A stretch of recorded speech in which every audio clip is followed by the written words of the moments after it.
கோபிசெட்டிப்பாளையம் அருகே மொடச்சூர் பகுதியில் சட்டவிரோதமாக மது விற்பனையில் ஈடுபட்டு வந்தவரை மதுவிலக்கு காவல்துறையினர் கைது செய்து அவரிடமிருந்து 756 மது பாட்டில்களை பறிமுதல் செய்தனர்.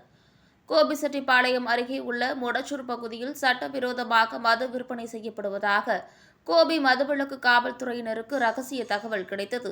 தகவலின் பெயரில் மொடச்சூர் பகுதியில் ரோந்து பணியில் காவல்துறையினர் ஈடுபட்டிருந்தபோது கவின் கார்டன் பகுதியில் உள்ள ஒரு மாட்டுத் தொழுவத்தில் வைத்து சட்டவிரோதமாக மது விற்பனை செய்யப்படுவது தெரியவந்தது.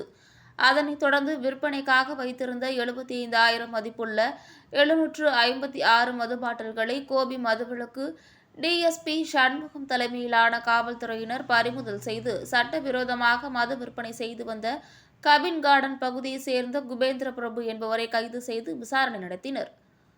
விசாரணையில் குபேந்திர பிரபு புதுச்சேரியிலிருந்து மது பாட்டில்களை வாங்கி வந்து அதிக விலைக்கு விற்பனை செய்யப்படுவதாக தெரியவந்துள்ளது. தொடர்ந்து குபேந்திர பிரபுவை கைது செய்த மதுவிலக்கு காவல்துறையினர் அவர் மீது வழக்கு பதிவு செய்து நீதிமன்றத்தில் ஆஜர்படுத்தினர்.